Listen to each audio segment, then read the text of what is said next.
ശ്രീ ഷോൺ ജോർജ്, ഈ ഗൃഹസമ്പർക്ക പരിപാടി CPM-ന്റെ ഗൃഹസമ്പർക്ക പരിപാടിയെക്കുറിച്ച് അങ്ങ് അറിഞ്ഞു കാണും. ശബരിമല സ്വർണ്ണ കവർച്ചയിൽ ആകപ്പാട പ്രതിരോധത്തിലാണ്, എന്ത് പറഞ്ഞ് ന്യായീകരിക്കണമെന്ന് അറിയില്ല. ഈ തദ്ദേശ തെരഞ്ഞെടുപ്പ് തോൽവിയൊക്കെ അവരെ വല്ലാതെ പ്രതിരോധത്തിലാക്കി എന്ന തിരിച്ചറിവിന്റെ അടിസ്ഥാനത്തിൽ ഇപ്പോൾ വീട് കയറി ഇറങ്ങാനാണ് തീരുമാനം. അതിനൊരു പെരുമാറ്റച്ചട്ടമൊക്കെ ഇവർ ഇറക്കിയിട്ടുണ്ട്. പത്മകുമാറിനെതിരെ മിണ്ടിയിട്ടില്ലാത്തവർ ഇപ്പോൾ പറയുന്നു, ഉചിതമായ സമയത്ത് നടപടി ഉണ്ടാകുമെന്ന്. വീട് കയറുമ്പോൾ അവിടെയുള്ള വീട്ടുകാരോട് പറഞ്ഞോളൂ, വീട്ടിനകത്ത് കയറി അവരെ നമ്മളൊരു കുടുംബമല്ലേ എന്നുള്ള രീതിയിലൊക്കെ ജനങ്ങളോട് സമീപനം നടത്തൂ, അവരെ സമീപിക്കൂ എന്നൊക്കെയാണ് പെരുമാറ്റച്ചട്ടം. ആ ഒരു പെരുമാറ്റച്ചട്ടം കൊണ്ടൊക്കെ ഈ പാർട്ടി രക്ഷപ്പെടുമോ ഷോൺ ജോർജ്?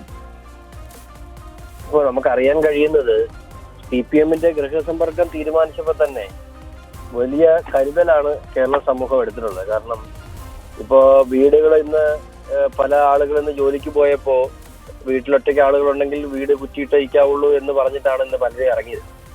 അപ്പൊ ആ ഒരു സാഹചര്യമാണ് കേരളത്തിലെ ഈ CPM-നെ സംബന്ധിച്ച്. അത് ശബരിമല ശാസ്താവിന് പോലും രക്ഷയില്ലാത്ത കാലഘട്ടത്തിൽ പാവപ്പെട്ട വീടുകളിൽ ചെന്നാൽ ഇവർ വിടുവോ എന്നുള്ളൊരു വലിയ ചിന്താഗതി ആളുകൾക്കുണ്ട്.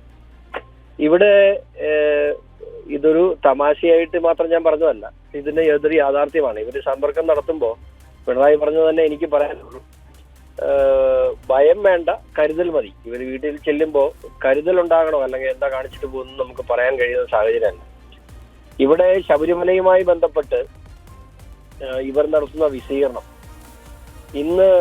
ഇന്നത്തെ കാര്യം മാത്രം എടുത്ത് നോക്കിയാൽ 90 ദിവസം OTയെ അറസ്റ്റ് ചെയ്തതിന് ശേഷം 90 ദിവസം കഴിഞ്ഞിരിക്കുകയാണ്. സ്വാഭാവികമായിട്ടും ഇപ്പോ ഹൈക്കോടതിയെ സമീപിച്ചാൽ പോറ്റിക്ക് ജാമ്യം കിട്ടുന്ന സാഹചര്യം എന്നത്. കാരണം 90 ദിവസമായിട്ടും ചാർജ് ഷീറ്റ് ഫയൽ ചെയ്യാത്ത സാഹചര്യത്തിൽ ഈ അന്വേഷണം ഇത്രയേറെ താമസിപ്പിച്ച് പോറ്റിക്ക് ജാമ്യം കിട്ടാൻ കഴിയുന്ന സാഹചര്യത്തിലേക്ക് ഇതിനെ കൊണ്ട് എത്തിച്ചിരിക്കുന്നു. അപ്പോൾ ഇതിനെയൊക്കെ അവരെങ്ങനെയാണ് പൊതുസമൂഹത്തിന് വിശദീകരിക്കാൻ പോകുന്നതെന്ന് എനിക്കറിയില്ല.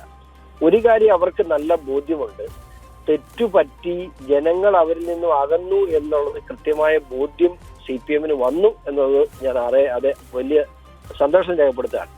പക്ഷേ ഇവർ നടത്തുന്ന ഗൃഹസമ്പർക്കം കൊണ്ട് കേരളത്തിലെ പൊതുസമൂഹത്തിന് ഇവർ കാണിച്ചു വെച്ചിരിക്കുന്ന കോലംകെട്ടുകൾ അതെല്ലാം ഒരു സുപ്രഭാതത്തിൽ അങ്ങ് മറന്നു കളയുമെന്ന് CPM തെറ്റിദ്ധരിക്കുന്നുണ്ടെങ്കിൽ അത് അവരുടെ ഒരു തെറ്റിദ്ധാരണ മാത്രമാണെന്നാണ് എനിക്ക് പറയാനുള്ളത്.